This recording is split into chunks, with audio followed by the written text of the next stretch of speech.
Iba ang musikang Pilipino or more popularly known as OPM. May OPM na makabago. May OPM na makaluma. Sandal mo sana ang ulo mo sa ulo. May OPM na rock. Pinoy ako! May OPM na rap. What you know last night, yo, it was the best. May OPM na mabagal. Agad magaganda ang mga Pinay. May OPM na mabilis. May OPM na Tagalog. Ang himig natin. May OPM na English. Bahagi ng ating kultura, noon, ngayon at magpakailanman. Anumang OPM ang hanap mo, isa lang ang masasabi ko.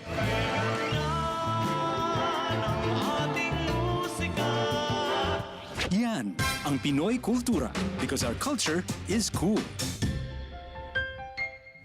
Paliwanag mo sa tao na hindi totoo yan. Dahil ang totoo, yung totoo ang dapat ninyong malaman. Nagkalat sa internet ang fake news Ang o ginagawa mali ng at fake news, tinatakot niya yung tao. what they are doing is creating panic. We say no. Yung pagkalat ng fake news. And some of it's dangerous. Sana iwasan po natin pag-spread ng fake news. At di magpapakalat ng disinformation at misinformation ang kasulukuyang administrasyon. Stop telling us fake news because you're wrong. Para sa totoo at mapagkakatiwalaang mga balita at impormasyon, Radyo Pilipinas. This is a public service announcement. Maging handa sa oras ng sakuna. Para sa iyo at sa iyong pamilya, laging siguruhin. Go Bag ay nakahanda at naglalaman ng mga sumusunod. Ilang pirasong damit, ready-to-eat na pagkain at inuming aabot ng 3 araw. Personal na gamit para sa inyong hygiene. First aid kit kabilang ang alcohol, bandages, gamot sa lagnat, ubo at sipon, pati na rin ang inyong vitamins at maintenance medicines. Maglagay ng pito, flashlight, lighter o posporo. Huwag kalimutan ang mga charger o power bank. At higit sa lahat, isama ang mga importanteng gamit gaya ng inyong mga legal na dokumento, IDs, ATM o passbook, insurance at iba pa. This is a public service announcement. Public service announcement. From PBS, Presidential Broadcast Service, and Radyo Pilipinas. Ito ang Presidential Broadcast Service Radyo Pilipinas. Radyo Publiko ng Bagong Pilipinas para sa Bagong Pilipino. Naghahatid ng mahahalagang balita at impormasyon na guugnay ng pamahalaan sa sambayanan. Tulay sa himpapawid ng serbisyo publiko. Radyo Pilipinas. Radyo Publiko. Ang boses ng Pangulo. Sa Mega Manila, 738. Radyo Pilipinas. Radyo Publiko.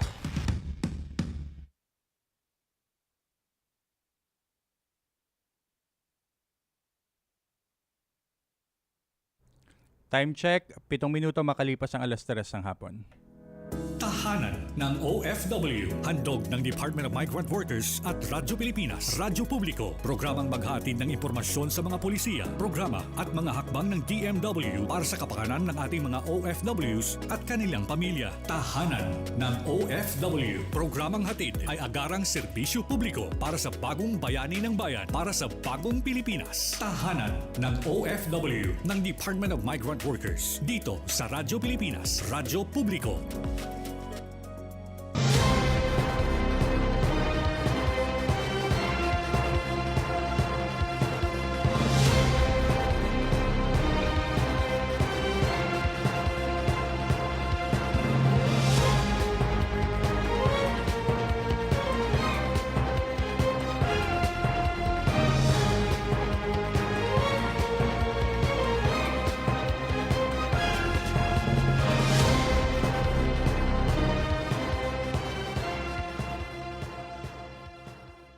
Magandang araw po sa inyong lahat, lalo't higit sa ating mga minamahal na mga OFWs at inyong mga pamilya.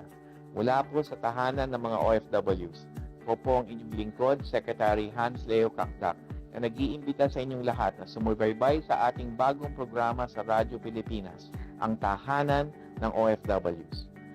Regular itong masusubaybayan tuwing Webes mula alas 3 hanggang alas 4 ng hapon sa Radyo Pilipinas, Radyo Publiko sa DZRB 738 AM at maging sa Radyo Pilipinas World Service. Ang ating programa ay mapapanood din sa opisyal na Facebook page ng Radyo Pilipinas at ng Department of Migrant Workers.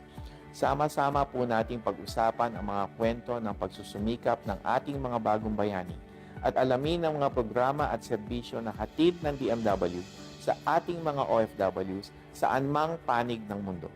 Bukas po ang tahanan ng OFW sa ating lahat. Kaya't halina't, tutukan, at sama-sama nating ipagmalaki sa mundo ang ating mga bagong bayani sa ating bagong Pilipinas. Maraming salamat po.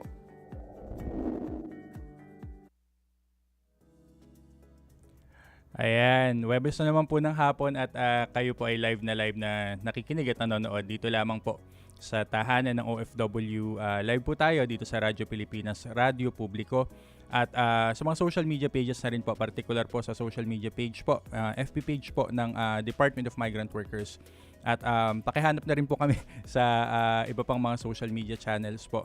Nang sa ganun po ay mapakinggan tayo, di lamang dito sa Pilipinas, bagkus ay sa iba't ibang bahagi pa ng mundo. At syempre ang ating mga OFW, they're everywhere, di ba? At kasama ko po ngayong hapon na ito, muli po this afternoon ang aking partner mula po sa Land-Based OFW Concerns, Assistant Secretary Venny Legaspi. Maraming salamat, si Kiko. Partner, tama po yung sabi nyo kanina, ang mga OFW po ay parang 24/7 yan. Kaya ang bati ko po ay magandang umaga, magandang tanghali, magandang hapon at magandang gabi sa mga ka-OFW natin sa iba't ibang panig ng mundo. At tamang bati yan, partner, kasi medyo may advance.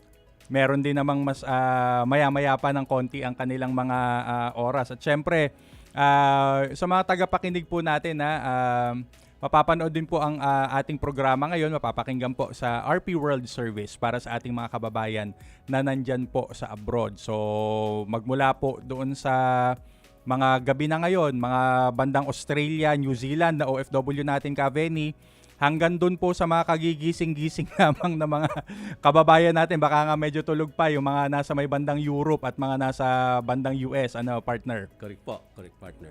Ika-6 na episode po ng tahanan ng OFW dito sa Radyo Pilipinas. At medyo hindi naman po sinasadya na si Venny ang aking co-host at partner ngayon. Pero yung topic po kasi natin sa araw na ito ito po ay patungkol sa isang topic at sa isang programa na napakalapit sa puso ng ating partner. Ito po yung programa para sa mga hindi lang naman senior, baka kasi sabing senior OFW para po sa mga retirado nating OFW. Si Venny po, sa kaalaman ng mga tagapakinig natin, ay isa pong former OFW. Ilang taong nga, partner? 29 years, partner. Isa na lang sana, pero baka wala na akong maabutan dito sa DMW. 29 years, pero hinugot ka namin sa DMW di ba? Parang yun yung pan-30th year mo. Yes po, yes po. OFW pa rin naman, di ba? Ang ating pinagsisilbihan. So, yan po ang ating tatalakayin ngayon. So, diyan lamang po kayo makinig at pwedeng-pwede po kayong magtanong, Paki-post lang po ang inyong comment sa aming social media page at hanggat sa abot po ng aming makakaya ay amin po itong sasagutin. So sa pagkakataon pong ito, pakinggan po muna natin ang ilang mga balita mula po sa ating tahanan. Balita mula sa tahanan.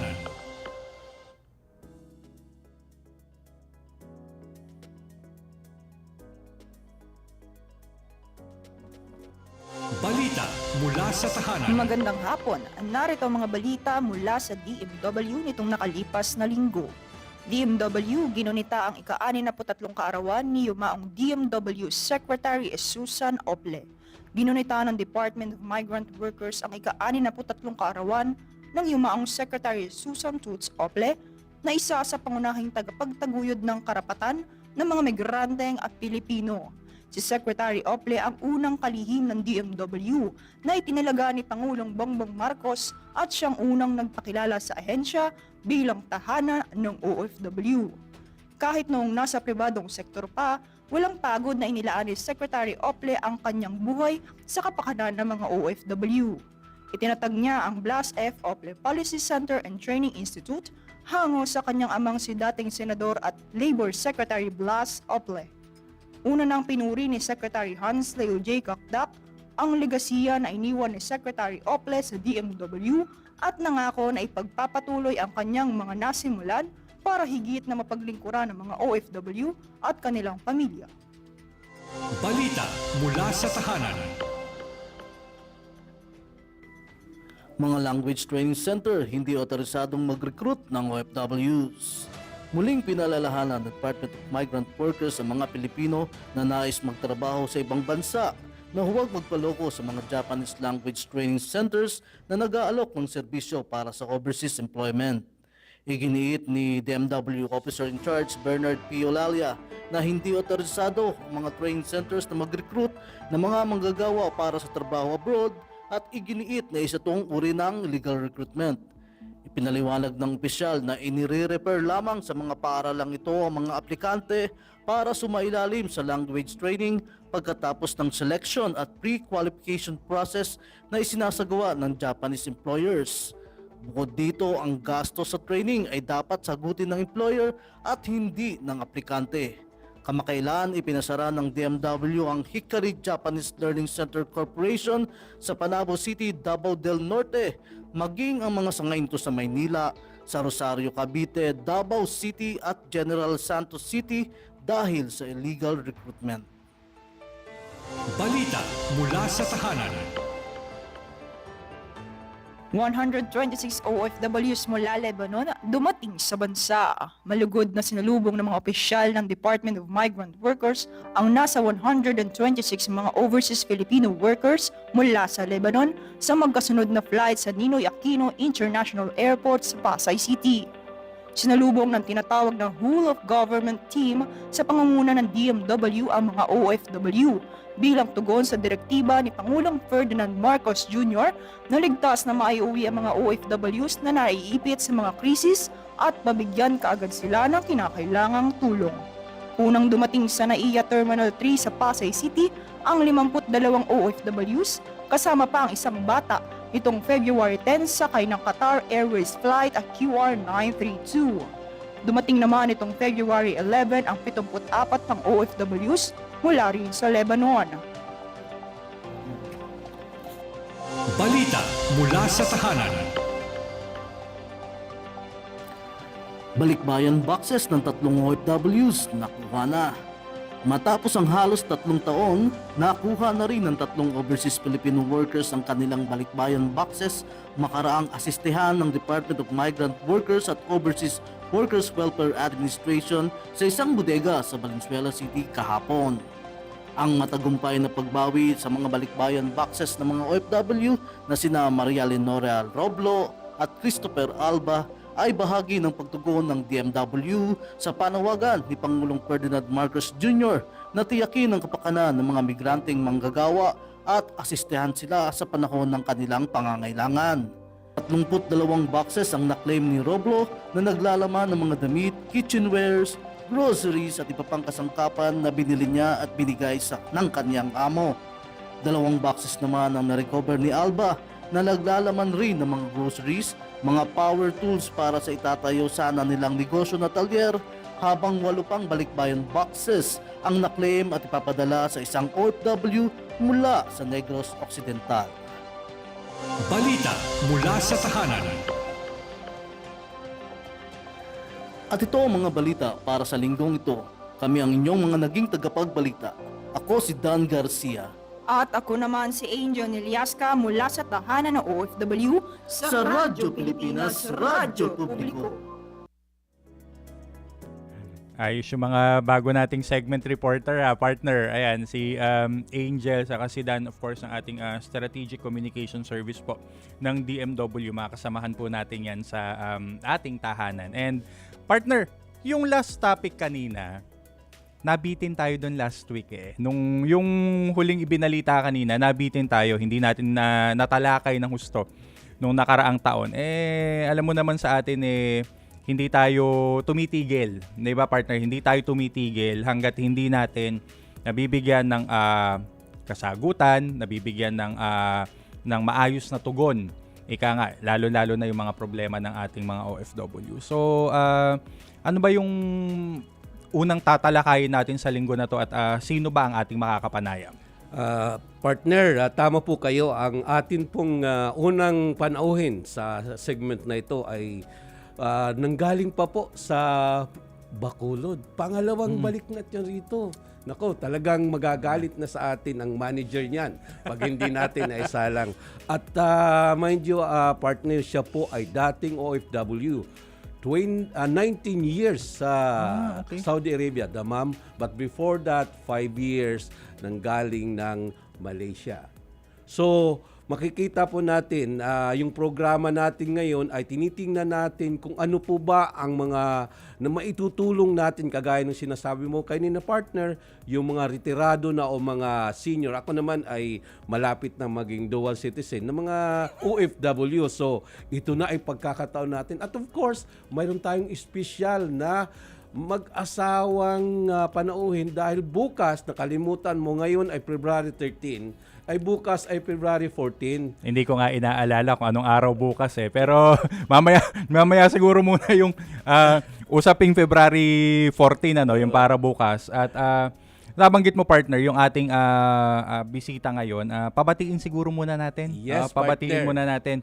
Ang bisita po natin na una ngayong hapon, mga kababayan, yung binabanggit po ni Asik Venny, ay isa pong dating OFW mula po sa Malaysia at napunta ng Dammam sa Saudi Arabia, si Nanay Vilma po. Hello po, Nanay, pabati po muna kayo. Hello po, magandang hapon po sa inyong lahat, sa dalawang gwapong sir at sa kapwa kong mga OFW.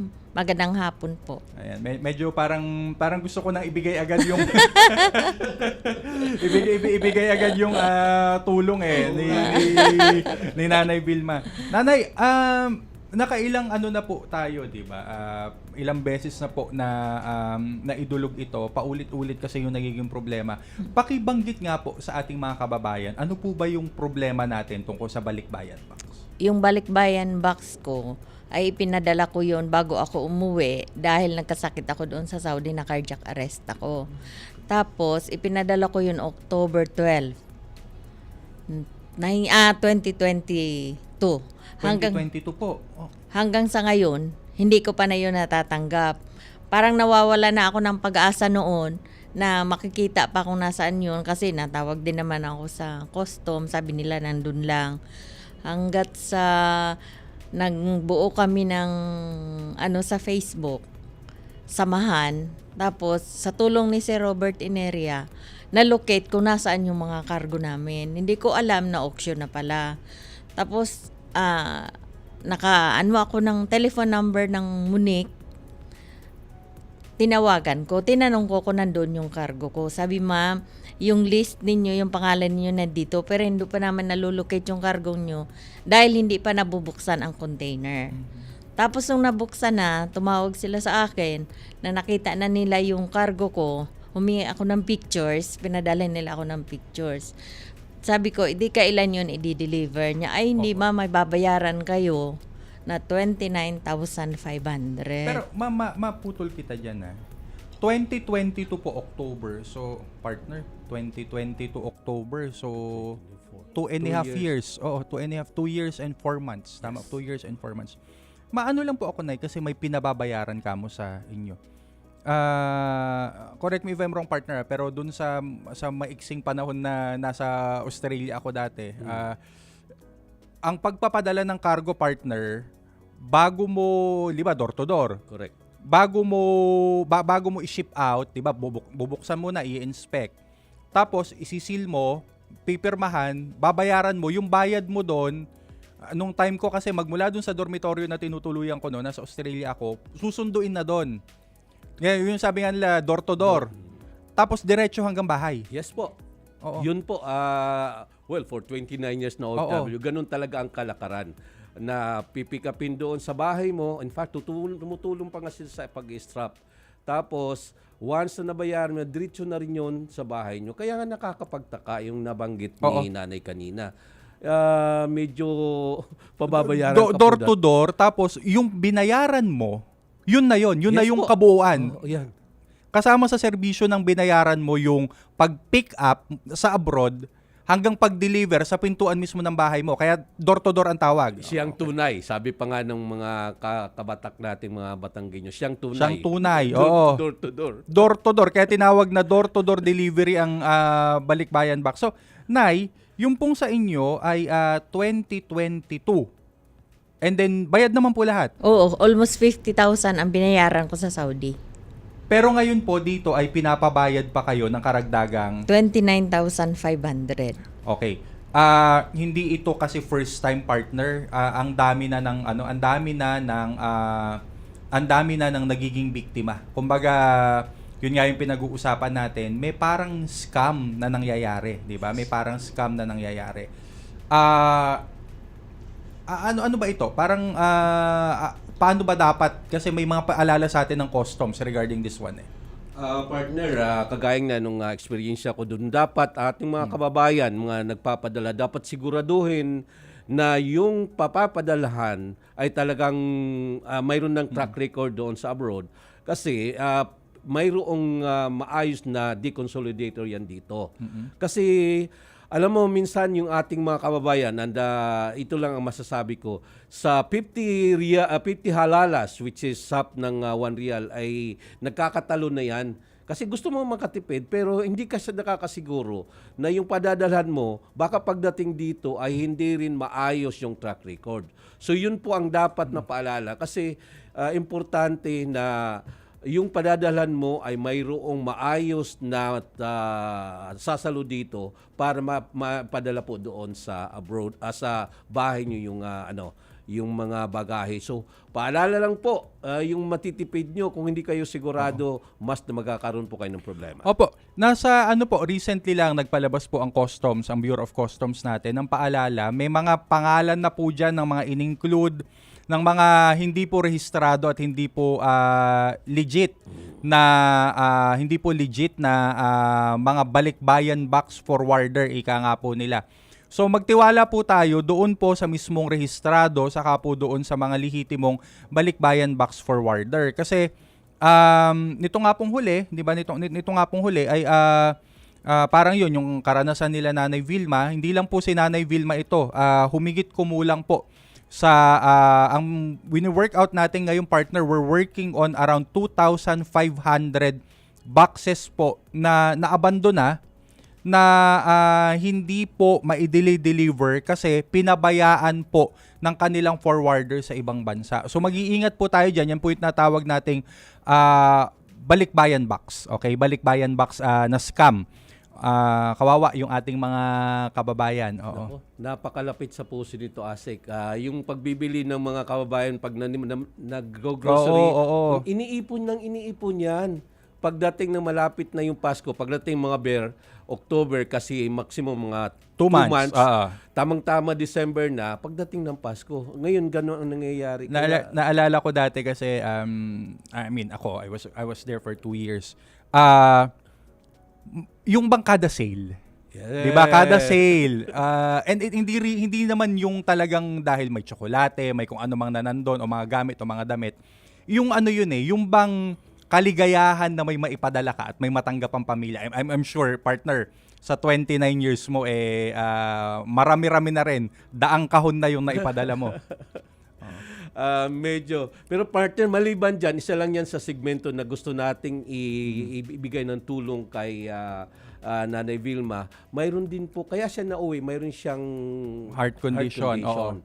At natulungan po natin siya para ma-refer po natin siya sa Philippine Heart Center para matingnan po. At yun po ay isa sa mga maliban pa doon sa paglulocate natin sa balikbayan at saka yung financial system. Nay, kumusta na na po ang check-up ninyo sa Heart Center? Na natin?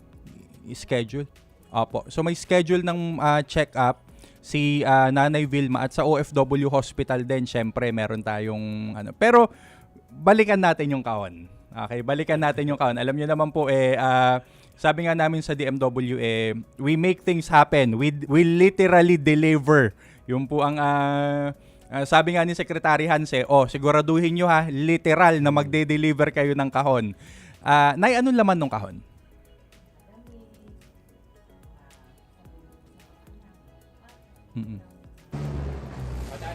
Sari-sari, mga sabon. Ano po, damit, gamit sa kusina. Ano pa po ang mga ano nun?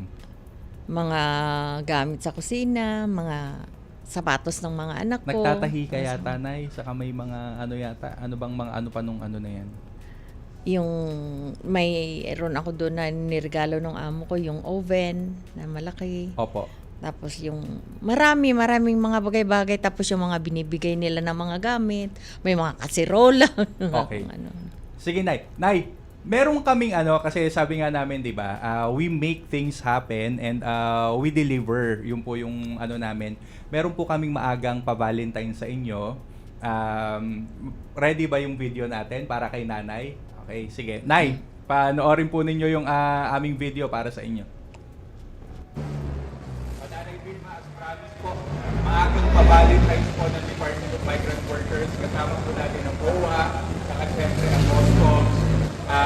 Ito na po yung kahon at doon po sa mga kababayan natin i-deliver po talaga namin sa inyo po nagtutulong-tulungan po namin lahat. Hey, ang kahon po ninyo ay on the way na actually papunta sa inyo sa Bacolod. Thank you, sir. Kalma lang, Nay. Kalma kasi may heart condition si Nanay. Opo. Ayan. Naintindihan po namin. Kami rin naman po ay naano dun sa 2 taong ipinaghintay. Pero di bali po, yung kahon po ninyo, anytime po next week ay matatanggap sa Bacolod. Thank you, Lord. Kami po ay naghanap na ng paraan, di ba, partner? Yes, partner. Naghanap na po kami ng paraan para po ma-pull out yung kahon and at the same time, papunta na po sa inyo and ma-deliver po yung kahon. And ano pa yung benefits si Nanay, partner? Mayroon po siyang, of course, tatanggap na financial assistance, which is 30,000 para doon sa yung galing Action Fund. Galing sa Action Fund natin as instructed po by at ng aming Secretary Hans Lee Kwakdak.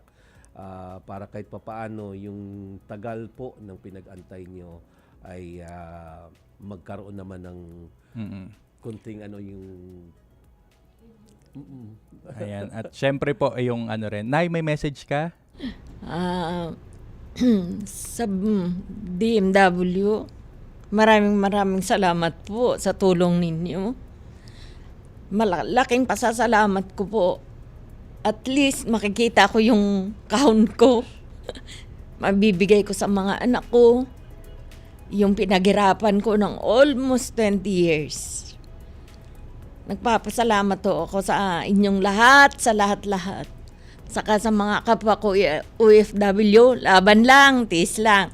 Mayroon na tayo DMW na tutulong sa atin. Maraming salamat po. Thank you din po, Nay. At partner, medyo putuhin lang natin doon at medyo pero ma'am, salamat din po sa pagtitiwala. At magbabalik po ang tahanan ng OFW. Magandang balita para sa bawat manggagawang Pilipino. Nakamit natin itong 2024 ang pinakamababang unemployment rate since 2005. Ayon sa NEDA, mas dumami ang may hanap buhay at patuloy na gumaganda ang kalidad ng mga trabaho. Naitala na nagtapos ang 2024 na 3.8% na lang ang ating unemployment rate. Ibig sabihin nito'y nasa 50.19 milyong Pilipino na ang may trabaho at bumaba na sa 1.63 milyon ang walang trabaho. Mas kaunti na rin ang mga naghahanap ng dagdag na kita o ekstrang trabaho. Mula sa 11.9% ang 2023, 10.9% na lang nitong 2024. Mas maraming Pilipino na ang may sapat at disenteng hanap buhay. Para sa tuloy-tuloy na pag-unlad ng ating labor market, narito ang ginagawa ng pamahalaan. Enterprise-based Education and Training Framework para matiyak na ang skills ng ating mga manggagawa ay tugma sa pangangailangan ng industriya. Inclusive work arrangements para mabawasan ang hadlang sa trabaho, lalo na sa kababaihan at kabataan. Action Fund and Emergency Repatriation, agarang tulong para sa mga OFW na nangangailangan. Oo, may mga pagsubok pa, pero tuloy ang suporta ng gobyerno upang makalikha ng mas maraming trabaho, mas maunlad na kabuhayan at mas magandang kinabukasan para sa bawat Pilipino.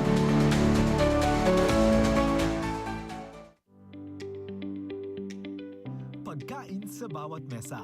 Yan ang sentro ng kadiwa ng Pangulo. Tampok ang murang bilihin dahil ang mga produkto direkta mula sa mga magsasaka. Ngayon, meron ng Kadiwa Retail Selling, Kadiwa on Wheels, Kadiwa Express, at susunod na ang e-Kadiwa. Napatunayan natin na kayang maipababa ang presyo ng bigas, karne, isda, gulay at asukal. Malaking tulong ang Kadiwa Store. Sa Kadiwa ng Pangulo, pagkain ay abot kaya ng mga Pilipino. Pinangungunahan ng Department of Health, sinusunod ng PEMAT ang pinakamataas na pamantayan ng World Health Organization.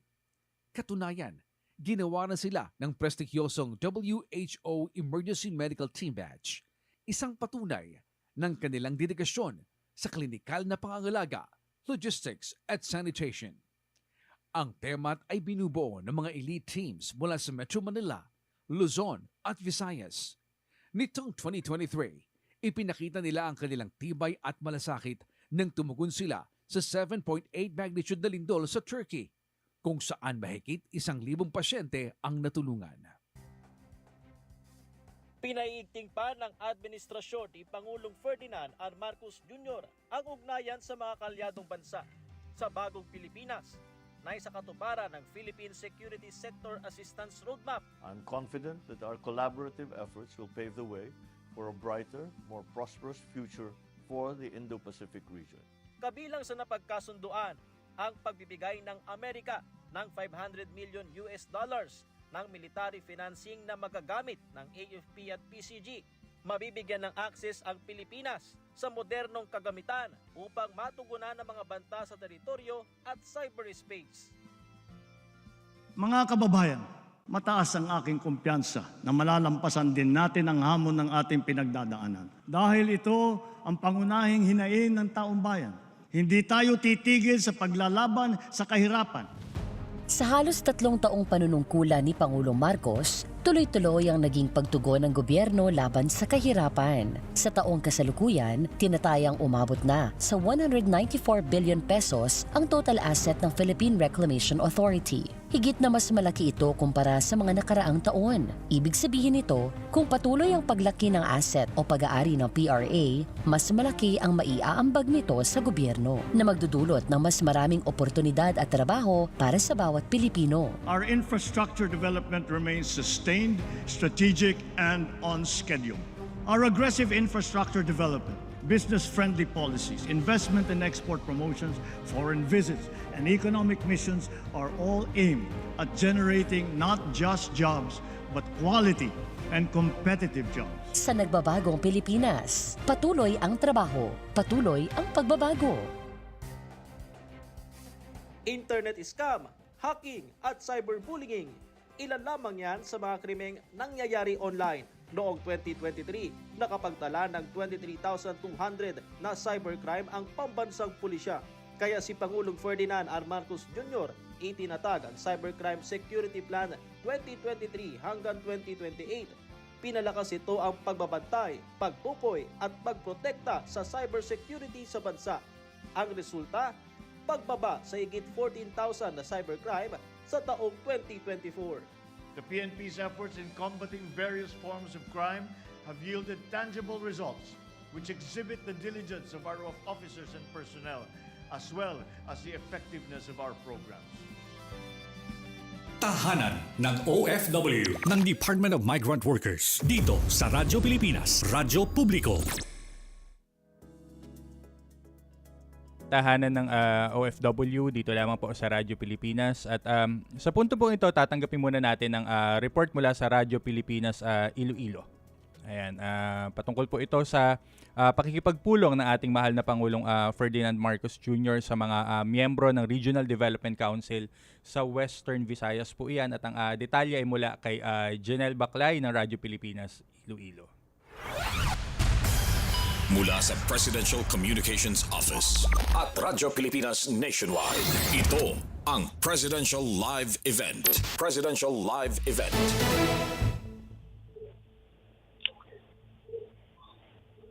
Kiko, kararating lamang ng Pangulo dito sa Casa Real de Iloilo sa Provincial Capitol kung saan pinapangunahan ni Pangulong Marcos ang pakikipagpulong kasama mga kasapi ng Regional Development Council Western Visayas na ginaganap dito sa Casa Real kasabay ng pagbisita ng Pangulo dito sa Iloilo City.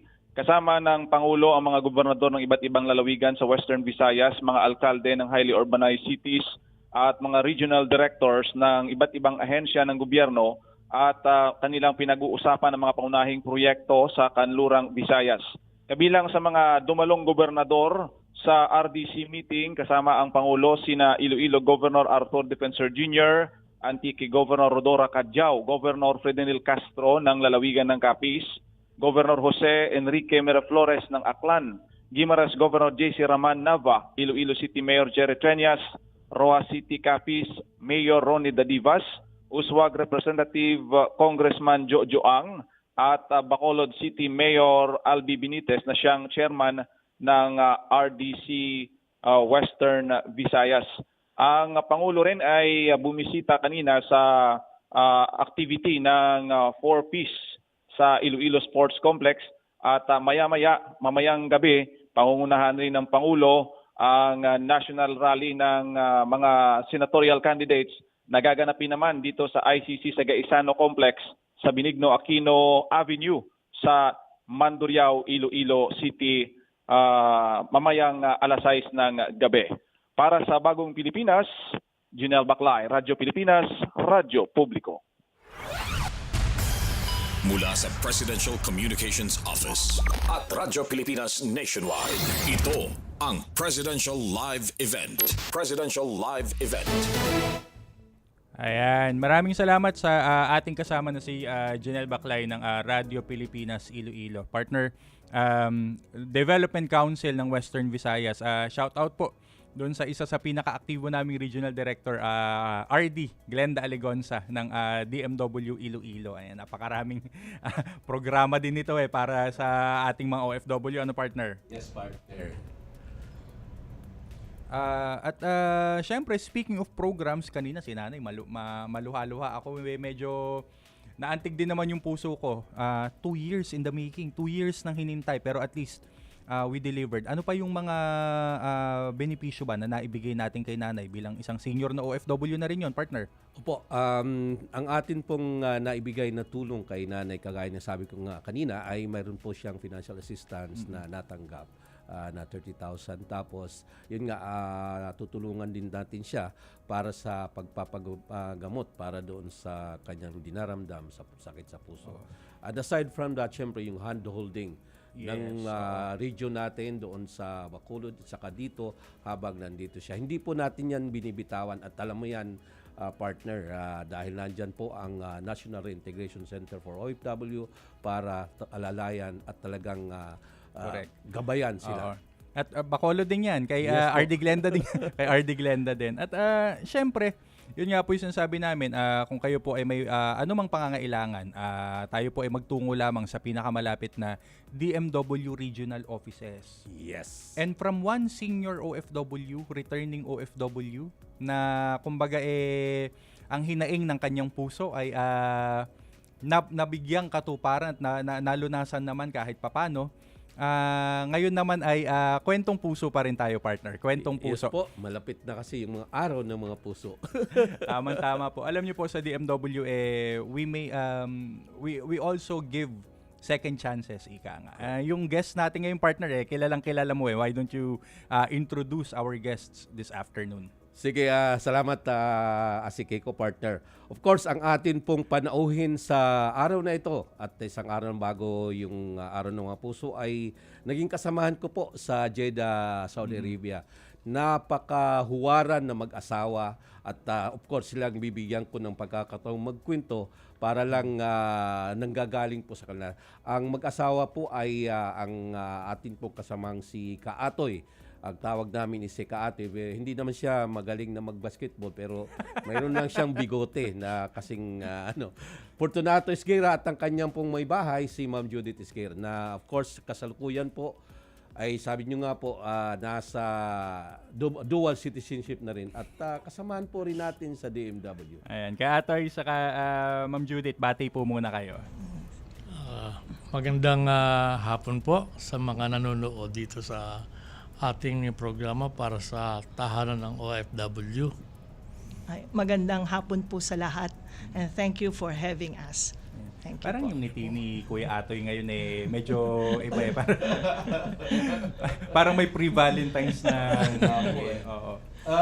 Partner, ano lang to, segue lang kasi nakatanggap tayo ng EO na kailangan daw bukas mayroon tayong susuot ko bukas yung ang definition is paasa or pinaasa. Kulay yellow ang Kulay yellow ka susuot ko. bukas, oo. Kayo po, I'm pretty sure pula for tomorrow. Opo. Yes, pulang-pula. Gusto ko sana pink, pero pula daw ang sabi. Pula, oo, sige. So, para naman Kuya Atoy, very bright red. Yes, for celebration. yes. Maano ko lang po, ano ba ang kwentong pag-ibig at I'm pretty sure nakatali sa kwentong OFW. Ilang years kayong OFW, Ate Judith, Kuya Atoy? ako po ay 39 years na nagtrabaho 39 sa Saudi. years? Yeah, since 1982. The president was still Ferdinand Marcos Sr. Until now, President Marcos Jr. naman. Sige, parang hindi, wala pa yata ako. Ate Judith, Ma'am Judith, gaano naman po katagal na OFW? Mga 8 years po. Opo. Nung kinasal po kami, kinuha niya ako.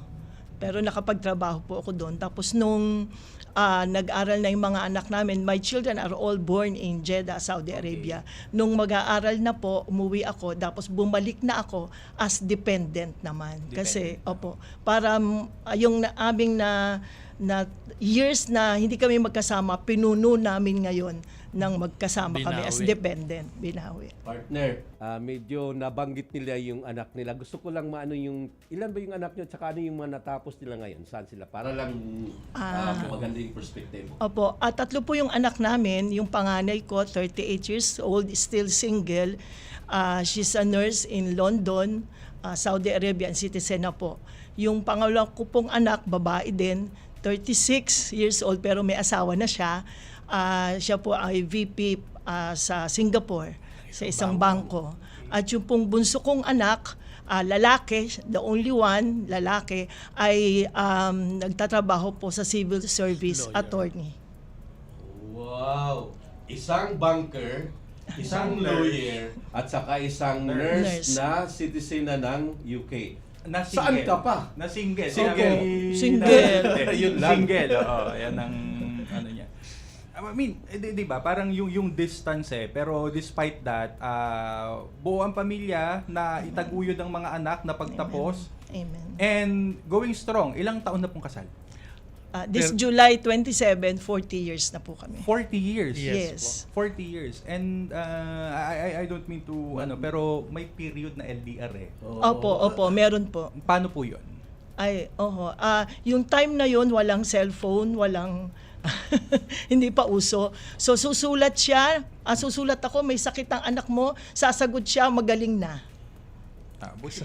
Partner, totoo yun. Kasi nung kapanahonan ko doon sa Saudi, alam mo ba yung cassette tape? Yes. Yun, ginagamit pa namin. Tapos during mga ganitong occasion, Valentine's or Pasko, it takes more than a month para matanggap mo yung mga cards. Pero it's a thing of the past. Ngayon, ang Saudi Arabia ay talagang open na. At least may cellphone. May internet. Ngayon. Kaya hindi ka na makakapagtago kung mayroon kang kasi minsan yung mga iba natin, ako 29 years, pag medyo mayroong tatawag, sweetheart, nasa meeting ako, lalo na kung video call. So yung mga ganyan, kailangan siguro nating tingnan yun ngayon. So, pero, Kuya Toy, Ma'am Judith, anong message nyo? Kasi, I mean, isa kayo dun sa mga sabi nga nila to keep a 40-year relationship by itself is an accomplishment. Pero to keep it na on-off yung distance, mahirap po yun, may LDR part. Yes. Ano po ang mensahe nyo doon sa iba nating mga kababayan na mga OFW din, either parehong OFW o yung isa ay OFW, anong message nyo for them to keep the relationship going? Ang sa akin po, ako is I surround myself with people who will bring out the best in us and who will bring us closer to God. Kasi iba po yung mga barkada ng anak, barkada ko, kasi we are involved in a community, Couples for Christ. So, we do involve ourselves sa ganong mga kabarkada, mga ganong kasama sa buhay para po hindi na lalayo hindi hindi lumalayo sa anong dapat maging tapat sa asawa. And Kuya Atoy, mas ang matagal ka dun na anong mensahe mo sa mga kababayan nating OFW na may mga pamilya, mga asawa na naiwan dito sa Pilipinas? Okay. Ang message ko naman po palagi, you're going abroad because of your family. So, kung nagpunta kayo para dahil sa pamilya nyo, huwag na kayong pumunta doon para gumawa ng bagong pamilya dahil malaking problema po yan. At yun ang nagiging problema talaga ngayon. Yes, that's true. Aray, baka marami partner ang tinamaan dyan sa mga Valentine's pa naman bukas. Oo nga oo. Pero partner, bago tayo matapos syempre dun sa ano yung syempre mga seniors and mga retirees actually, ayaw natin idiin naman yung senior. Mga retirees, ano ba yung ilang mga programa natin na para sa mga retirees o yung mga bumalik na OFW? Napakagandang tanong partner. Sa ngayon na gagawin nating ehemplo, gawin nating model ang mag-asawang ito. Sila po ay kasalukuyan ay nagtatrabaho ngayon sa Department of Migrant Workers. So, ito ay isa sa mga pathways para sa mga senior or retiring OFW. Dahil nandun pa rin yung passion sila. So, employment at kasamaan po sa opisina, sila yung mga nag-a-assist sa mga pumupunta ng mga kapwa nating OFW para kung ano man yung mga kailangan na. So, that's one. Mayroon tayong mga employment facilitation through our partners. Nandyan po ang, of course, Dolly. At mayroon din naman tayong mga pag-uusap kasi may partnership tayo with TESDA. At I understand yesterday si Director Andy ay nandoon sa Region 3 at napag-usapan na yung yung mga pagkakataon na pwede yung mga OFW natin, seniors na mauwi na maging trainer or assessor sa mga training programs ng TESDA. So that is one. So, pag nag-retire actually may pathway, may pupuntahan. So they can be employed, they can start a business, may mga ganyan po. Lumapit lang po sa DMW sa mga iba-ibang Siguro partner, closing natin, Valentine's Opo. May message po ba kayo sa isa't isa? Ayan, natin? Ay, ang ko po sa kanya is yung kantang God Gave Me You. Ay. Okay, opo. Yun po yun. Naiyak tuloy. Dapat natutuwa tayo. Ako naman, yung palagi yung lumang kanta ni Michael Jackson. I used to say I and me. Now it's us, now it's we. Yun lang po. Opo. Anyway po. Ayan. Nakakatuwa yun Akala ko yung sasabihin ni Kaate, you don't have to be beautiful to turn me on. Magkakantahan na tayo. Pero medyo bitin. Ayan na naman tayo partner, medyo bitin. Pero salamat po. Ayan. Thank you very much dun sa inspiration. Okay. Thank you very much dun sa inspiration. It could actually happen. And it's happening. Diba? Mas marami pa rin po yun. Sabi nga nila magtiwala po yung mga OFW yung mga nagbabalak mag-OFW sa mga OFW. Kung kayo po ay nasa isang relasyon, magtiwala po sa isa't isa at panatilihin po yung pagmamahal, di ba? Parang you just have to trust each other. Yes. That the long distance relationship would eventually end and that you would be back in each other's arms once again. Ganun yan. Tama yun, partner. Opo. At medyo bitin ulit tayo. Happy Valentine's po bukas at sabi nga po namin ay maaari po niyong makontak. Paano ang natin dyan, partner? Yes, mayroon po tayong mga contact information at of course ang DMW social media accounts at may pa-flash po yan natin dito. Maaari niyo pong makontak sa ating official website. Mayroon din po tayong email address, social media channels at hotline numbers na makikita ninyo sa screen ninyo ngayon. Ayan, nakikita nyo na po. Mamaya mayroon yan bulaklak na lalabas kasi Valentine's. Opo. At syempre po, ayun po muli doon po sa mga kababayan natin na may problema sa mga balikbayan box nila. Paki-contact lang po kami. Kami po ay agad-agad natutulong gaya po ni Nanay kanina. At karagdagan na lang din po, may babatiin ka ba, partner, bago tayo magtapos? Babatiin ko lang po ang ating mga kasamaan, of course, sa DMW, ang ating mga OFW sa lahat, sa buong bundok, sa lahat ng Happy Valentine's po. At laban lang. Laban lang, ayan. Thank At you. ako naman po, binabati ko ang ating mga kapwa OFW, lalong-lalo na po. At yung mga nasa ibang bansa na rin, kahit hindi yung mga OFW, yung mga kababayan po natin dyan, lalo-lalo na sa Japan. Ayan, lalong-lalo na sa Japan. Bumabati po ng Happy Valentine's sa inyo. And with that po, lumipas na naman ng 1 oras, ang bilis. At sa mga magse-celebrate po ng Valentine's bukas, i-enjoy nyo lang po at keep the love together, and we hope na kayo pa rin po next week. Ayan po ang ano natin. Anyway po, kami po magpapaalam na muli. Ako po muli si Assistant Secretary Kiko De Guzman ng Department of Migrant Workers. And Assistant Secretary Benny Ligaspi ng Land-Based OFW Concerns. At ito pong muli ang tahanan ng OFW. Dito po, Radyo Pilipinas, Radyo Publiko. Magnet sa Ilocos, Bicol Express sa Bicol,